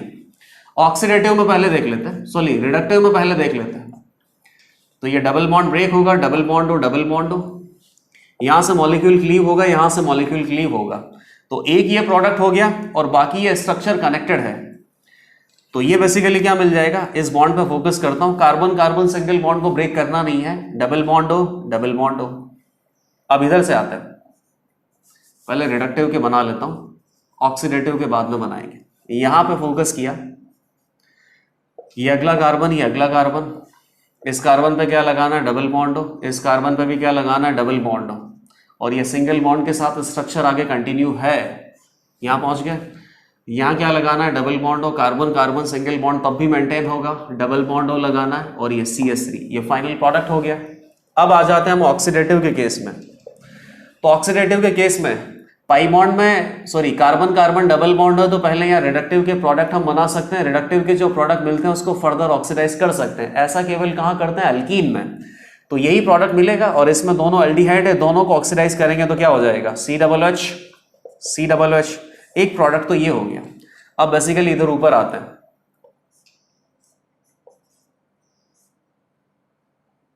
हाँ ठीक है, ये यहां पे एल्डिहाइड था, तो ये किस में कन्वर्ट हो जाएगा? कार्बोक्सिलिक एसिड में। यहां पे क्या था? कीटोन था, कीटोन का कुछ हम कर नहीं सकते। यहां पहुंच गए, ये अगला सिंगल बॉन्ड बना दिया, यहां सीधा ही ब्रेक होगा। ब्रेक होने के बाद क्या मिलेगा? CO2 प्लस इधर से अपने पास क्या है? COOH, सॉरी CO2 नहीं है, COOH है। यहां पे क्या होगा? COOH, और आगे एक कार्बन है। आगे अगर एक कार्बन नहीं होता तो बेसिकली ये एक कार्बन का कार्बोक्सिलिक एसिड मिलता, जिसको क्या बोलते हैं? फॉर्मिक एसिड, और फॉर्मिक एसिड का फर्दर ऑक्सीडेशन होता तो फाइनल प्रोडक्ट हमें क्या मिलता? CO2। लेकिन CO2 केवल कब मिल सकता है? जब यहां CH3 नहीं होता तो ये टर्मिनल अल्काइन होता। टर्मिनल अल्काइन के केस में ऐसा हो सकता है, नॉन टर्मिनल अल्काइन या नॉन टर्मिनल अल्कीन के केस में CO2 कभी भी प्रोडक्ट हमें नहीं मिलेगा। तो ये हमने ओजोनोलिसिस के सारे प्रोडक्ट यहाँ पे देख लिए। अब ओजोनोलिसिस में और भी कुछ क्वेश्चंस हम डिस्कस कर सकते हैं। बहुत सिंपल से क्वेश्चन है ये। जैसा आप देखिए कि ओजोनोलिसिस के प्रोडक्ट अगर हमें दे रखे हैं तो इन प्रोडक्ट का यूटिलाइज करके क्या इनिशियल रिएक्टेंट हम नहीं बना सकते हैं? क्या बिल्कुल बना सकते हैं। रिएक्टेंट बेसिकली क्या होता है? अल्कीन या अल्काइन होता है। इस अल्कीन और अल्काइन में जो कार्बन कार्बन मल्टीपल बॉन्ड है, दैट मीन्स डबल बॉन्ड और ट्रिपल बॉन्ड, इनको ब्रेक करने के बाद कार्बोनिल कंपाउंड हम बना सकते हैं, कार्बोक्सिलिक एसिड बना सकते हैं। तो बेसिकली जहां पे C double bond O attached है, इस C डबल बॉन्ड ओ वाली लोकेशन को अगर वापस से मर्ज करें तो कार्बन कार्बन डबल बॉन्ड या कार्बन कार्बन ट्रिपल बॉन्ड हमें मिल सकता है। क्या लिखेंगे इसको? From ozonolysis product, ozonolysis product we can identify reactant, और रिएक्टेंट बेसिकली क्या है? अल्कीन है या फिर अल्काइन है। मोस्टली अपना फोकस किस पे होगा? अल्कीन पे ही होगा। जैसे मान लो कि कोई अल्कीन दे रखा है, यहाँ पे अल्कीन में रिडक्टिव ओजोनोलिसिस हमने किया है, मोस्टली यही क्वेश्चन आपको मिलेगा। तो प्रोडक्ट हमें क्या मिल गया? CH3CHO only. तो CH3CHO अगर आपको प्रोडक्ट यहाँ पे मिल रहा है तो पहली बात तो हमेशा प्रोडक्ट एक से ज्यादा होने चाहिए, क्योंकि एक प्रोडक्ट से आप अल्कीन कैसे बना पाओगे? जैसे मान लो कोई भी अल्कीन है, इसको अगर आप ब्रेक करोगे तो ब्रेक करने के बाद ये डबल बॉन्ड हो, इधर से भी क्या आ गया? डबल बॉन्ड हो। कम से कम 2 प्रोडक्ट मिलने चाहिए। इन दोनों प्रोडक्ट को मिलाने के बाद इनिशियल अल्कीन हम बना सकते हैं। तो यहाँ क्वेश्चन में आपको क्या इन्फॉर्म किया गया है कि CH3CHO एसिटाल्डिहाइड मिलता है। इसका मतलब एसिटाल्डिहाइड के यहाँ पे कम से कम 2 मोल तो कंसिडर करने पड़ेंगे। 2 मोल कंसिडर करने के बाद ही इनको कंबाइन करके इनिशियल अल्कीन हम बना सकते हैं, और यही प्रोडक्ट मिल रहा है। तो इसको आप 2 बार लिख दो।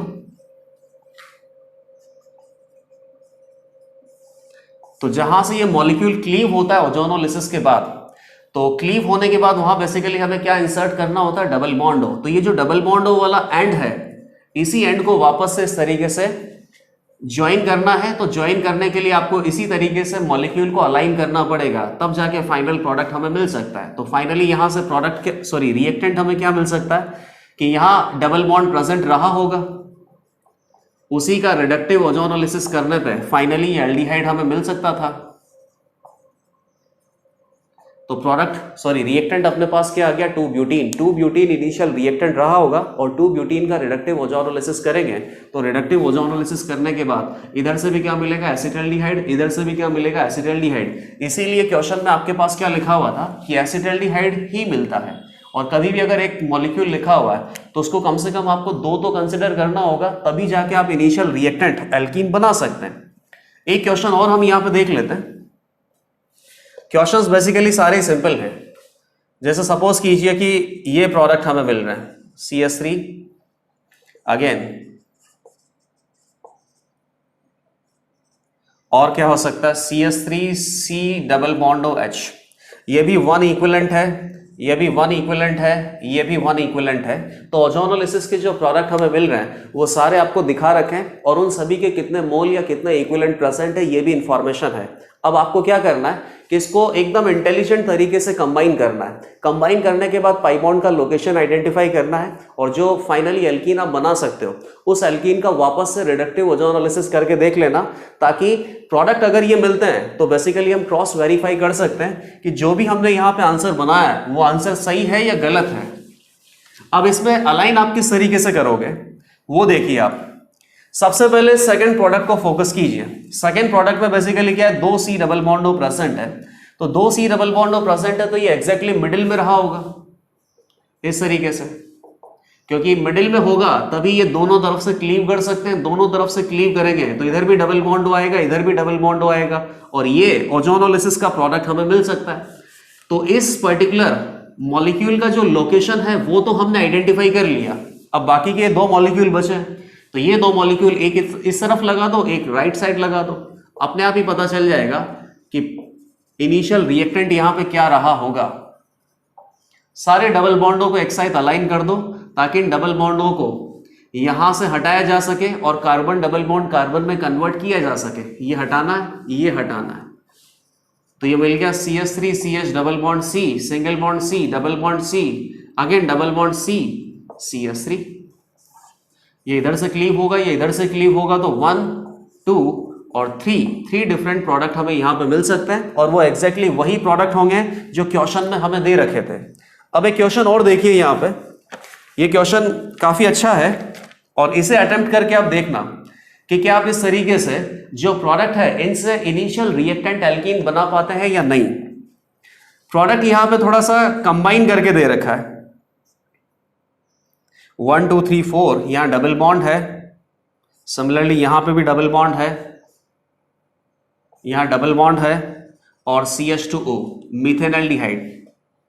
ये हमें बेसिकली इनिशियल रिएक्टेंट था। इनिशियल रिएक्टेंट अपन क्या बोल सकते हैं, एल्कीन। इस एल्कीन का रिडक्टिव ओजोनोलिसिस किया, ऑक्सीडेटिव तो कर नहीं सकते क्योंकि हर जगह आपको एल्डिहाइड नजर आ रहा है। ऑक्सीडेटिव ओजोनोलिसिस करते तो एल्डिहाइड नहीं होता, कार्बोक्सिलिक एसिड में कन्वर्ट हो जाता हो। अभी तक एल्डिहाइड है, इसका मतलब रिडक्टिव ओजोनोलिसिस किया होगा और ये फाइनली प्रोडक्ट हमें मिला है। इस फाइनल प्रोडक्ट से हमें गैस करना है कि इनिशियल रिएक्टेंट बेसिकली क्या हो सकता है। तो अब यहाँ पे देखिए डबल बॉन्ड कितनी जगह पे लगा हुआ है। एक तो पर्टिकुलर ये काफी लंबा चौड़ा रिएजेंट है, इसमें 1 2 और 3 लोकेशन पे डबल बॉन्ड O है, और एक और प्रोडक्ट हमें यहाँ पे मिल रहा है CH2O। तो टोटल मिला के डबल बॉन्ड O कितना है, 4 है।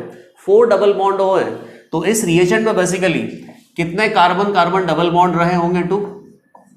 ये ब्रेक करेंगे तो 1 double bond O, second double bond O, third double bond O, fourth double bond O, और 4 डबल बॉन्ड O यहाँ पे प्रेजेंट है। तो कार्बन कार्बन डबल बॉन्ड इस मॉलिक्यूल में कितने हो सकते हैं, 2।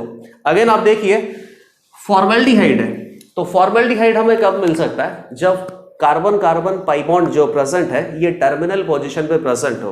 तो टर्मिनल अल्कीन यहाँ पे हो सकता है, टर्मिनल अल्कीन होगा। अब फाइनली आप इनको कंबाइन करके अल्कीन बना दीजिए, और याद रखना है कि टर्मिनल कार्बन एटम पे एक carbon carbon pi bond present होना चाहिए।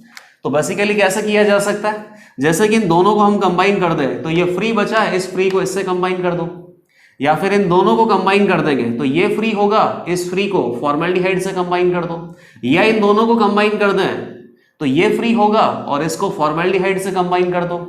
अब इतनी सारी पॉसिबिलिटीज हैं, इन सब के प्रोडक्ट हम बना लेते हैं और फाइनली चेक कर लेंगे कि जो प्रोडक्ट है इनमें कोई सिमिलर तो नहीं है। जो भी सिमिलर प्रोडक्ट होगा उसको हटा देंगे और फाइनली काउंट करके हम बता सकते हैं कि कितने रिएक्टेंट यहाँ पे थे। इन दोनों को कंबाइन करेंगे तो 1 2 3 4 कार्बन एटम का रिंग बनेगा बेसिकली, ये कार्बन कार्बन पाई बॉन्ड। इसको ब्रेक अगर करते तो यहाँ डबल बॉन्ड आता, यहाँ डबल बॉन्ड आता, 1 2 3 4 1 2 3 4 एग्जैक्टली हमने सही आंसर बनाया है। इस कार्बन एटम पे क्या प्रेजेंट है, 1 2 3 डबल बॉन्ड प्रेजेंट है। फॉर्मेल्डिहाइड इसी के साथ कंबाइन होता तो यहाँ क्या आता, टर्मिनल अल्कीन। एक रिएक्टेंट तो ये हो सकता है बेसिकली। सेकंड, ऐसा करते हैं कि इन दोनों को कंबाइन करते हैं तो 1 2 3 4 5 कार्बन एटम का रिंग है बेसिकली ये, जिसमें एक फर्स्ट और सेकंड कार्बन एटम के बीच में पाई बॉन्ड लगा दिया।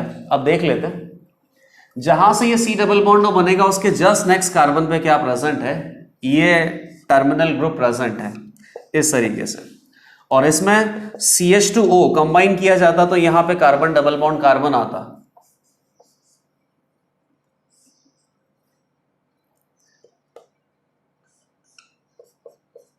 ये इनिशियल रिएक्टेंट हो गया। एक थर्ड पॉसिबिलिटी और देख लेते हैं, इसको इससे कंबाइन करेंगे 1 2 3 4 5 6 कार्बन एटम का रिंग होगा, उसमें एक पर्टिकुलर कार्बन कार्बन बॉन्ड को डबल बॉन्ड बना दिया। अब यहां डबल बॉन्ड बना रहे हैं तो यहां बेसिकली डबल बॉन्ड आएगा, डबल बॉन्ड आएगा 1 2 3 थर्ड लोकेशन पे बेसिकली 1 2 3 किसी एक लोकेशन पे क्या प्रेजेंट है, C डबल बॉन्ड O, और यहीं से मुझे CH2O को कंबाइन करना है तो यहां पे टर्मिनल अल्कीन आ सकता है। तो एक प्रोडक्ट और क्या मिल गया, 1 2 3 C double bond CH2। Total 3 alkyne यहां पे हो सकता है, और कोई पॉसिबिलिटी यहां पे है नहीं। और आपने ये कैसे पता किया कि टर्मिनल अल्कीन बनाना ही है, क्योंकि प्रोडक्ट हमें क्या मिल रहा है, फॉर्मेल्डिहाइड। तो यहाँ इस पर्टिकुलर कंपाउंड में 3 C डबल बॉन्ड है। एक बार 1 2 को कंबाइन कर लिया तो थर्ड बेसिकली लेफ्ट है, और इस थर्ड को CH2O से कंबाइन किया जा सकता है। एक बार 2 3 को कंबाइन कर लिया, एक बार 3 1 को कंबाइन कर लिया, और इस तरीके से टोटल 3 पॉसिबिलिटीज हमने देखी है। तो यहाँ अगर लिखा जाए तो कोई बोले कि अल्कीन कितना है, तो आप क्या बोलोगे कि अल्कीन 3 है। तो ये बिल्कुल गलत भी है और सही भी हो सकता है। स्ट्रक्चरली यहां पे टोटल 3 अल्कीन हो सकता है, लेकिन अब स्टीरियोकेमिकली भी देख लो कि ये जो पर्टिकुलर अल्कीन आपने बना रखा है इसके क्या एक से ज्यादा स्टीरियो आइसोमर तो पॉसिबल नहीं है ना। ये पाई बॉन्ड है, पाई बॉन्ड के around usually geometrical isomerism show होता है, लेकिन साइक्लिक रिंग में जब पाई बॉन्ड होता है तब यहाँ पे ज्योमेट्रिकल आइसोमेरिज्म शो नहीं हो सकता। ज्योमेट्रिकल आइसोमेरिज्म साइक्लिक रिंग में पाई बॉन्ड के अबाउट केवल कभी शो हो सकता है जब ये साइक्लिक रिंग 8 कार्बन एटम या 8 कार्बन एटम से ज्यादा हो। इस पाई बॉन्ड पे जीआई नहीं है, इस पाई बॉन्ड पे जीआई नहीं है। टर्मिनल कार्बन एटम का जो पाई बॉन्ड होता है उस पर जीआई कभी भी नहीं हो सकता, क्योंकि इस कार्बन एटम से दोनों ग्रुप बेसिकली सेम होते हैं, तो सिस ट्रांस की पॉसिबिलिटी होती नहीं है। इस कार्बन को देखें तो ये कायरल कार्बन है, एक ही कायरल कार्बन है, एक कायरल कार्बन के अबाउट 2 स्टीरियो आइसोमर आएंगे। यहां पे भी ये कायरल कार्बन है, जीआई की पॉसिबिलिटी नहीं है, जीआई की पॉसिबिलिटी नहीं है, ये कायरल कार्बन है, तो इसके अबाउट भी 2 स्टीरियो आइसोमर आ सकते हैं।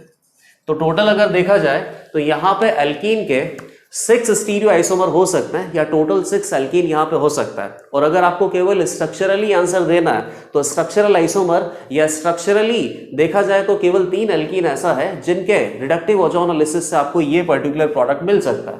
तो यहां पर हमने ओजोनोलिसिस के सारे क्वेश्चंस भी डिस्कस कर लिए, और इन क्वेश्चन से हमें पता चल गया कि अल्कीन और अल्काइन इन दोनों में ओजोनोलिसिस के प्रोडक्ट हम किस तरीके से बना सकते हैं। अल्कीन और अल्काइन में ऑक्सीडेशन का जो फर्स्ट रिएक्शन है ओजोनोलिसिस, ये हमने डिस्कस कर लिया। अब बेसिकली हम सेकंड रिएक्शन पे आते हैं। तो सेकंड रिएक्शन में रिएजेंट क्या है?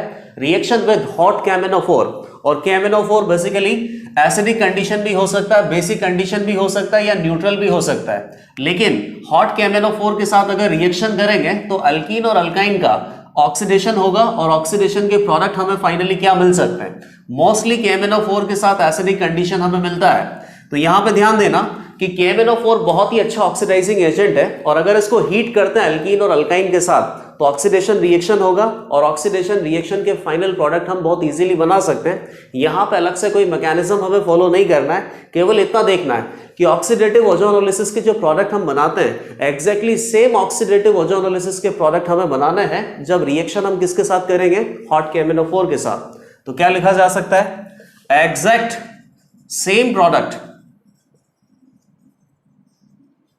as obtained from oxidative ozonolysis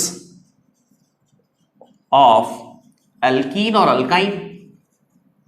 और यहां बेसिकली कोई क्वेश्चन भी हम सॉल्व नहीं करेंगे, क्योंकि ऑक्सीडेटिव ओजोनोलिसिस से हमें क्या प्रोडक्ट मिलते हैं, और अल्कीन और अल्काइन, इसके लिए काफी सारे क्वेश्चन ऑलरेडी हम डिस्कस कर चुके हैं। अब नेक्स्ट रिएक्शन पे आते हैं। नेक्स्ट रिएक्शन बेसिकली क्या है? हाइड्रोक्सिलेशन।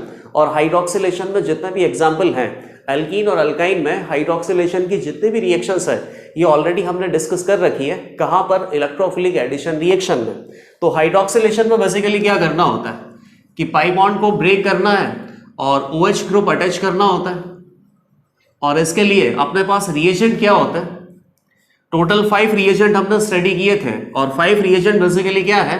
पहला क्या होता है? Bears reagent. तो ऐसा करते हैं, एक बार रिवाइज कर लेते हैं, बाकी कोई मैकेनिज्म देखने का जरूरत नहीं है। बेयर्स रिएजेंट क्या होता है? 1% called dilute KMnO4। Basic conditions होती है, याद रखना 1% से यहां पे KMnO4 कभी भी कॉन्सेंट्रेटेड नहीं होना चाहिए, हॉट नहीं होना चाहिए, वरना हाइड्रोक्सिलेशन के रिएजेंट हाइड्रोक्सिलेशन के प्रोडक्ट हमें नहीं मिलेंगे। एल्कीन और अल्काइन का यहां पे कंप्लीट ऑक्सीडेशन हो जाएगा, और कंप्लीट ऑक्सीडेशन होने के बाद एग्जैक्टली सेम प्रोडक्ट मिलते हैं जो हमें कहां से मिलते हैं? ऑक्सीडेटिव ओजोनोलिसिस से। इसीलिए अगर आपको केवल हाइड्रोक्सिलेशन पे रिएक्शन स्टॉप करना है तो बेयर्स रिएजेंट यूज किया जाता है। बेयर्स रिएजेंट बेसिकली क्या है? 1% कॉल्ड डाइल्यूट KMnO4, और बेसिक मीडियम होता है। इसके बाद बेसिक मीडियम में हाइड्रोलिसिस करना है।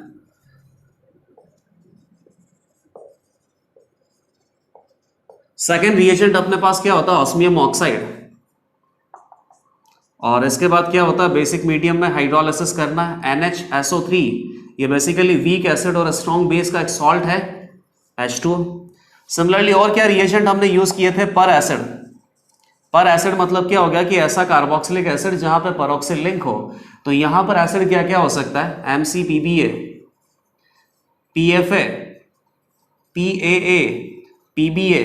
ये सारे जो नाम लिखे ना, ये बहुत इजी है, और इनके स्ट्रक्चर भी आप इजीली बना सकते हो। पहला जैसे मान लीजिए कि यहाँ पे देखिए PBA को क्या बोलेंगे? पर बेंजोइक एसिड। अब पर बेंजोइक एसिड, तो सबसे पहले तो आप बेंजोइक एसिड बना लो, उसके बाद OH को OOH में कन्वर्ट कर दो ताकि यहाँ पे पेरोक्सिल लिंक आ जाए। सिमिलरली PAA, पर एसिटिक एसिड। तो ये एसिटिक एसिड बनाया, इसको पर एसिटिक एसिड में कन्वर्ट कर दिया, PFA पर फॉर्मिक एसिड। फॉर्मिक एसिड क्या होता है? एक कार्बन का एसिड, इसको पर एसिड में कन्वर्ट कर दिया। MCPBA मेटा क्लोरो पर बेंजोइक एसिड, तो पहले तो आप पर बेंजोइक एसिड बनाओ, ये पर बेंजोइक एसिड, मेटा पे क्या लगाना है? क्लोरो लगाना है। तो ये सारे के सारे पर एसिड के एग्जाम्पल हैं। पर एसिड की रिएक्शन जब एल्कीन या अल्काइन के साथ करेंगे तो इपॉक्सी मिलेगा, और इपॉक्सी का फर्दर हाइड्रोलिसिस करेंगे तब जाके हाइड्रोक्सिलेशन के प्रोडक्ट हमें मिलते हैं। ये सारी रिएक्शंस ऑलरेडी हमने स्टडी कर रखी है। इसके बाद क्या करना है? हाइड्रोलिसिस एसिडिक मीडियम में। और क्या हो सकता है? Ag2O के साथ हीट करेंगे तो बेसिकली यहां से क्या मिल जाएगा? Ag सॉलिड, और ये जो ऑक्सीजन एटम है ये कार्बन कार्बन पाई बॉन्ड पे अटैच हो जाएगा। तो उसके बाद हमें प्रोडक्ट क्या मिलता है? इपॉक्सी। इपॉक्सी का फर्दर हाइड्रोलिसिस किया जा सकता है। सिमिलरली और क्या होता है? Alkaline H2O2। H2O2 में भी पेरोक्सिल लिंक प्रेजेंट है, तो यहां से जो एक्स्ट्रा ऑक्सीजन है वो कार्बन कार्बन पाई बॉन्ड के साथ अटैच होकर इपॉक्सी का फॉर्मेशन करता है। इपॉक्सी का फर्दर हाइड्रोलिसिस जब हम करते हैं तो फाइनली हमें हाइड्रोक्सिलेशन के प्रोडक्ट मिलते हैं। पहले दो रिएजेंट में आपने देखा था सिन हाइड्रोक्सिलेशन के प्रोडक्ट हमें मिलते हैं, और लास्ट 3 रिएजेंट में एंटी हाइड्रोक्सिलेशन के प्रोडक्ट हमें मिलेंगे। तो फर्स्ट रिएक्शन अगर यहां पे देखा जाए बेयर्स रिएजेंट के साथ CH2C double bond R, bears reagent क्या होता है? Cold dilute KMnO4। इसका कलर अपने पास क्या होता है? Pink colour. और जब ये इसके साथ रिएक्शन कर लेगा तो KMnO4 नहीं होगा, फिर ये किस में कन्वर्ट हो जाता है? MnO2 में। Mn का ऑक्सीडेशन स्टेट यहाँ पे क्या है? +4। ये रिड्यूस होता है, ये ऑक्सीडाइज होता है, तो अब इसका कलर क्या हो जाता है? ब्राउन। तो इनफैक्ट अनसैचुरेशन के टेस्ट में भी ये काम आ सकता है। कहीं पे भी कार्बन कार्बन में पाई बॉन्ड प्रेजेंट है तो इस पाई बॉन्ड को ब्रेक करके OH और OH ग्रुप अटैच किया जा सकता है। इसका मतलब हाइड्रोक्सिलेशन का रिएक्शन हो सकता है। और हाइड्रोक्सिलेशन का रिएक्शन हम किससे करवा सकते हैं? बेयर्स रिएजेंट से। बेयर्स रिएजेंट का कलर कैसा होता है? पिंक। और अगर मान लो सबस्ट्रेट मॉलिक्यूल में पाई बॉन्ड प्रेजेंट है तो इस पाई बॉन्ड को ब्रेक करने के बाद OH और OH अटैच करना होगा। बेयर्स रिएजेंट यहाँ पे रिएक्शन कर सकता है। रिएक्शन करने के बाद पिंक कलर डिसअपियर हो जाएगा, क्योंकि बेयर्स रिएजेंट ने बेसिकली रिएक्शन कर लिया। रिएक्शन करने के बाद क्या बन गया? MnO2, जो कौन से कलर का होता है? ब्राउन कलर का। अब यहाँ प्रोडक्ट हमें कैसे बनाने? CH R' बोल देते हैं इसको। OH और OH अटैच करना है आपको सिन साइड में। बाकी आपको इसका रिएक्शन मैकेनिज्म भी पता है, हम चाहे तो एक बार वापस से फिर देख सकते हैं। इन दोनों के केस में सिन एडिशन है और बाकी के केस में एंटी एडिशन है। R' KMnO4, तो बेसिकली क्या होगा? K + MnO4-। अब ये क्या है? इलेक्ट्रोफिलिक एडिशन रिएक्शन होता है। बेसिकली यहाँ पे इलेक्ट्रॉन डेंसिटी ज्यादा है और यहाँ पर Mn का जो ऑक्सीडेशन स्टेट है वो +7 है। ये इलेक्ट्रॉन का भूखा है, तो ये इलेक्ट्रॉन बेसिकली इसको देता है। ये Mn ऑक्सीजन का जो पाई बॉन्ड है ये ब्रेक होने के बाद Mn इसका इलेक्ट्रॉन खा जाता है। अब यहाँ से इस पाई बॉन्ड के इलेक्ट्रॉन कार्बन को डोनेट किए जाते हैं। तो बेसिकली ये जो मॉलिक्यूल है MnO4- का, ये एक ही बार में अटैच हो रहा है, और अटैच होने के बाद कुछ इस तरीके से साइक्लिक ट्रांजिशन स्टेट हमें मिल रहा है। और इसका अगर आप फर्दर हाइड्रोलिसिस करते हो बेसिक मीडियम में, तो हाइड्रोलिसिस के बाद ये दोनों oxygen atom in carbon atom पर एक ही तरफ से अटैच हो जाएंगे। इसीलिए हम क्या बोलते हैं कि सिन हाइड्रोक्सिलेशन का प्रोडक्ट हमें मिल रहा है।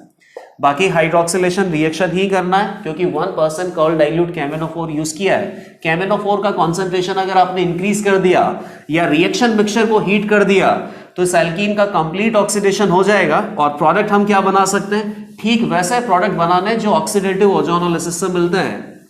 सिमिलरली OSO4 के बारे में भी देख सकते हैं। सेकंड, यहां पे बहुत ज्यादा एग्जांपल डिस्कस नहीं करना है, क्योंकि सिन हाइड्रोक्सिलेशन और एंटी हाइड्रोक्सिलेशन से फाइनली जो हमें प्रोडक्ट मिलता है उन प्रोडक्ट में स्टीरियोकेमिस्ट्री हमने ऑलरेडी इलेक्ट्रोफिलिक एडिशन रिएक्शन में स्टडी किया है। OSO4 इस तरीके से बनाएंगे। ऑस्मियम का क्या ऑक्सीडेशन स्टेट है? +8। ये भी इलेक्ट्रॉन का भूखा है, तो ये बेसिकली यहाँ पे इलेक्ट्रॉन देगा। इन इलेक्ट्रॉन को कौन खा जाएगा? Oxygen osmium atom. यहाँ ऑक्सीजन और ऑस्मियम का ये जो पाई बॉन्ड है, इन इलेक्ट्रॉन से कार्बन के साथ बॉन्ड बनेगा, तो फाइनली एक ट्रांजिशन स्टेट इस तरीके से आएगा, या साइक्लिक इंटरमीडिएट हम इसको बोल सकते हैं। अगेन बेसिक मीडियम में इसका हाइड्रोलिसिस करेंगे। ये बेसिकली वीक एसिड और स्ट्रॉन्ग बेस का सॉल्ट है, तो बेसिक मीडियम हो गया। तो अगेन ये OH और OH यहाँ पे अटैच हो गया, और कौन सी साइड से अटैच हुआ, ए की साइड से, इसीलिए इसको क्या बोलते हैं, सिन एडिशन। और थर्ड अपने पास क्या है, पर एसिड के साथ रिएक्शन करो या Ag2O के साथ रिएक्शन करो या अल्केलाइन हाइड्रोजन पेरोक्साइड के साथ रिएक्शन करो, हर किसी में एक नेसेंट ऑक्सीजन एटम है या एक ऑक्सीजन एटम एक्स्ट्रा है। यही ऑक्सीजन एटम कार्बन कार्बन पाइमॉन्ड पे अटैच हो जाता है, तो ये अटैच होगा तो यहां से हमें क्या मिलेगा, इपॉक्सी। और इपॉक्सी का फर्दर एसिडिक हाइड्रोलाइसिस हम करते हैं तो प्रोडक्ट हमें कैसे मिलेंगे, एंटी एडिशन के। कैसे, पहले एसिडिक मीडियम है तो ऑक्सीजन एटम पे H+ अटैच होगा, अब ये ठीक नॉन क्लासिकल कार्बोकेटाइन के जैसा बन गया। अगले स्टेप में क्या होगा, H2O यहां पे अटैक करेगा, अभी दोनों कार्बन एटम सिमिलर है तो किसी पे भी अटैक कर सकता है। अब ये इस साइड से अटैक करेगा तो ये रिंग कहां से ओपन होगा, ऊपर से। ये OH हो गया, CHR हो गया, यहाँ पे OH2+ हो गया। फाइनली यहां से प्रोटॉन लॉस हो जाएगा तो केवल OH बचेगा। तो OH और OH का फाइनल प्रोडक्ट में आप ओरिएंटेशन देखिए, ओरिएंटेशन इन दोनों का कैसा, एंटी। तो हम चाहे तो यहाँ पे टोटल 5 रिएक्शन यूज कर सकते हैं हाइड्रोक्सिलेशन ऑफ एल्कीन में, और फाइनली प्रोडक्ट में केवल आपको ये ध्यान रखना है कि जो दोनों OH अटैच किए हैं ये बेसिकली सिन साइड भी अटैच किए जा सकते हैं या एंटी साइड भी अटैच किया जा सकते हैं। सिन साइड अगर अटैच करना है तो सिन एडिशन के प्रोडक्ट हमें कहाँ पे मिलते हैं, या तो कोल्ड डाइल्यूट KMnO4 में या फिर OSO4 के साथ रिएक्शन करवाने में। बाकी पर एसिड के साथ रिएक्शन करेंगे तो एंटी एडिशन के प्रोडक्ट हमें मिलेंगे। सिमिलरली अल्काइन पे अगर देखा जाए, अल्काइन वाला भी बहुत ईजी है। अल्काइन में 2 पाई बॉन्ड है और यहां पे भी अगर हाइड्रोक्सिलेशन करेंगे, हाइड्रोक्सिलेशन के लिए आप कोई भी रिएजेंट यूज करो, मैंने बस यहां पे कॉमन लिख दिया कि हाइड्रोक्सिलेशन अगर करेंगे तो 2 पाई बॉन्ड को बेसिकली ब्रेक किया जा सकता है, OH और OH अटैच होगा तो फाइनल प्रोडक्ट हमें यहां पे क्या मिलेगा, एक कार्बन पे 2 OH अनस्टेबल होंगे तो यहां से वाटर मॉलिक्यूल लीव करेगा तो डाई कीटोन ऐसा प्रोडक्ट हमें मिल सकता है। या अगर हाइड्रोजन होगा तो एक तरफ कीटोन होता, एक तरफ एल्डिहाइड होता, ये प्रोडक्ट भी हमें मिल सकता था। लेकिन इसके लिए अल्काइन कैसा होता है, टर्मिनल अल्काइन, और टर्मिनल अल्काइन में हाइड्रोक्सिलेशन करते हैं तो एक कार्बन आइटम पे डबल बॉन्ड O आता तो ये कीटोन होता, और टर्मिनल कार्बन पे डबल बॉन्ड O प्रेजेंट है तो उसको क्या बोलते हैं, एल्डिहाइड। अल्काइन के केस में 2 पाई बॉन्ड है, दोनों पाई बॉन्ड को ब्रेक करने के बाद OH और OH अटैच करेंगे तो इस तरीके से प्रोडक्ट हमें मिल सकते हैं। अब यहाँ पे कुछ क्वेश्चंस हम देख लेते हैं।